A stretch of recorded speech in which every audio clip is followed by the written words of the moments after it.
In shape, 145. Yeah. In shape.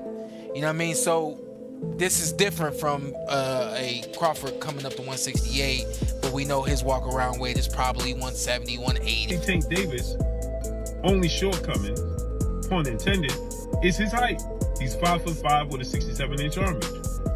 But as you can see here, he's working on his versatility. Terence Crawford reportedly visited Gervonta Davis ahead of his upcoming fight with Jake Paul, offering him valuable training tips and strategic advice. The two champions were said to have shared techniques and discussed fight approaches, showing deep mutual respect. Crawford reportedly expressed his full support for Gervonta, praising his exceptional talent and work ethic. He even mentioned that if Davis ever wanted to face him in the ring, he would gladly entertain the idea, not out of rivalry, but out of respect for the sport of boxing itself. Gervonta Davis speaking about you. Is that ever a possible fight? Yeah, if he want to dare to be great, he can be like all the other fighters that's moving up 2 weight classes, and, daring to be great. You would fight him. Man, tell him to come up there. He got to come to win 54. He said I got a glass chin, so tell him to come and touch it. Wow. Gervonta said you got a glass. He said I got a glass chin. Tell him to come and touch it. At 147? At 147. I'll make 147 for you. Ooh, see, oh man. You're gonna have a pre-camp. Then what the people gonna say? Oh, he's beating up on little guys. Gervonta Davis seems to be drawing from the playbook of Terence Crawford. One of the most technically advanced fighters in boxing, Crawford's preparation for Canelo Alvarez caught attention for his constant stance switches, balance control, and unpredictable rhythm. Now Tank appears to be following the same pattern.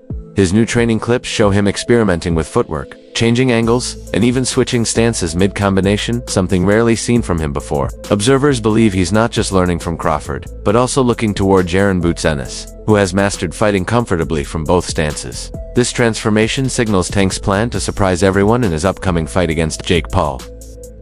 Right. This is scary. Gervonta Tank Davis is working on his versatility. We already know he has that ultimate equalizer, that special God-gifted one-punch knockout power.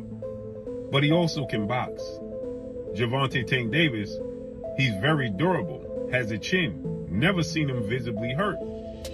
Gervonta Tank Davis also has great footwork and foot placement. And here you see Gervonta Tank Davis' only shortcoming, pun intended, is his height. He's 5'5" with a 67-inch arm reach. But as you can see here, he's working on his versatility. He's now working on fighting orthodox. He's naturally a southpaw. Now he's working on fighting orthodox.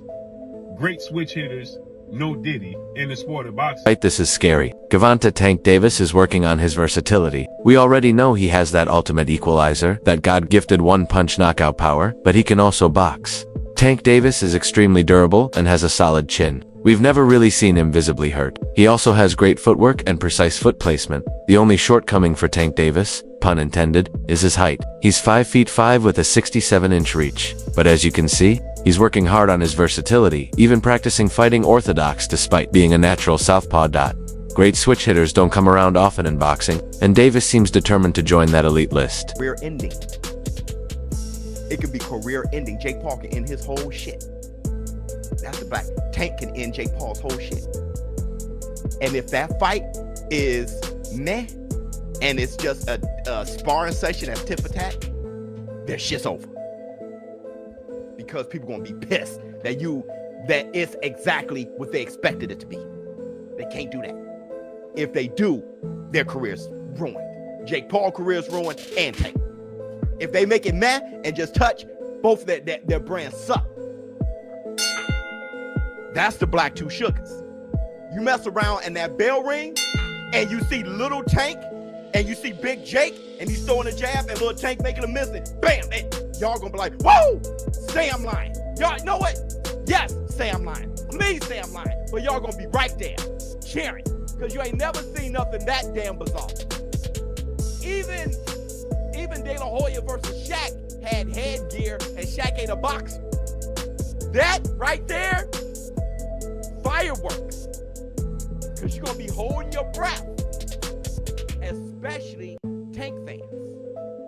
I'm going to be like, don't hit Tank. You're going to see Tank little ass legs. You're going to and big ass Jake big legs and big ass head. Watch. Y'all talk all that shit now because y'all love talking shit. Y'all love hating on things until you see it. Like women back in the 90s. I remember my sisters back in the 90s. You ain't that cute. You ain't, but all on your shit. That's what y'all do. Y'all talk shit, but y'all the first ones there.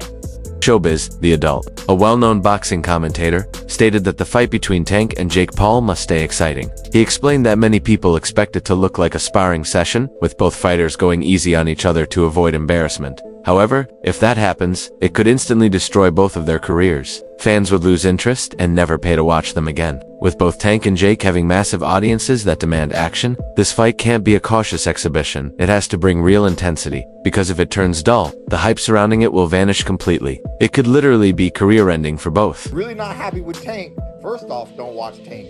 Don't do it. You know what I'm saying? You support it, then what you doing? You can't not support and support at the same time, right? So if you're a boxing purist, then this fight with Roach is really more for you. It's going to be more up your alley, you know?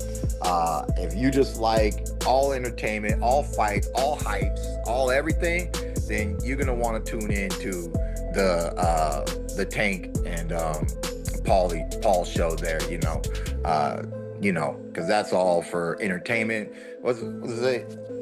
For entertainment purposes only, right? It should say like somewhere in the small print of the promotion. For entertainment, don't do this at home, kids. You know, don't find Disclaimer. Yeah, disclaimer. For entertainment purposes only, you know. So it's money-making purposes only. You know, it is what it is. Keith Thurman pointed out a clear reality about Gervonta Davis and his critics. He explained that the same people who constantly criticize Tank are also the ones who never miss his fights. They claim his performances aren't good enough, yet they keep watching every event he's in. Thurman believes this behavior shows how fans unknowingly support him while trying to tear him down. Their attention, even when negative, only makes Tank's name bigger in the boxing world. Every time they call his fights disappointing, they're actually giving him more spotlight and keeping his popularity alive. And it says that, you know, pretty much the only people that can beat him is Shakur Stevenson, and I don't know who else he said. She thought that at a point in time that Devin Haney could beat him, but now she doesn't believe that. But so really the only fight that there is for Gervonta Davis is Shakur. What a mighty, mighty convenient argument. And Gervonta Davis responded, and basically his response was, "Come on, girl, stop talking about me so much because you're making me feel like I'm special."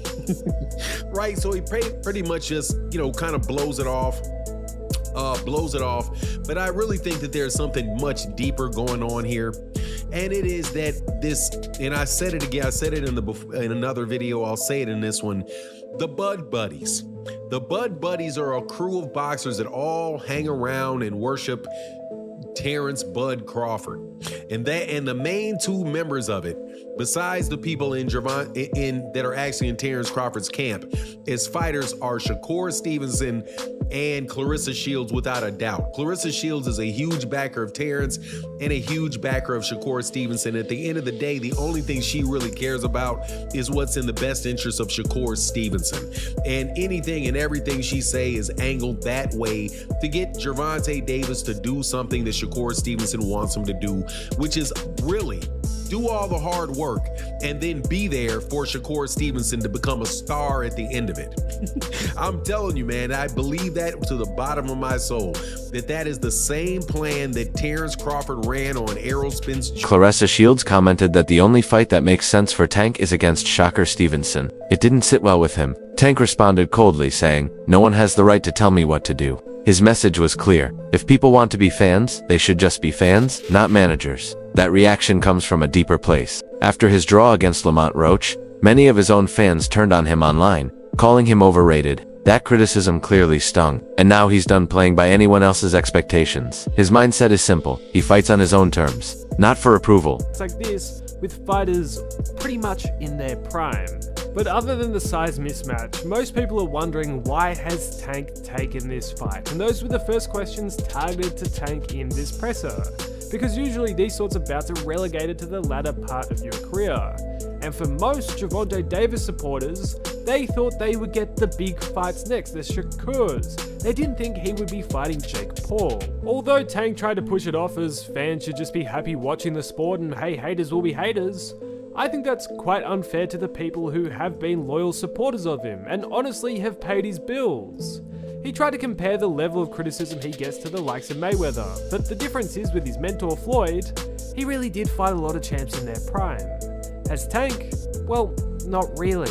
The most notable fight he's recently had that the people actually wanted was the Ryan Garcia fight, and the only reason he took that fight was because everything was on his terms. And other than the Ryan fight over the last couple of years, it's either been people who aren't in his weight division, which he's pulling up, or fighters ranked in the lower half of the top 10 lightweight list. The fights people have truly wanted to see just have never materialized, and simply that's why people criticize him. If the likes of Crawford never fought Spence or Usyk never fought Fury or Joshua, they would have caught the same level of flack. The reason why fighters like them are applauded is because generally they take on whatever challenge is in front of them. Tank instead, his whole career has bobbed and weaved around the most significant challenges that the people actually want to see, unless he has everything his way. That's it for today's video. Stay tuned until next time.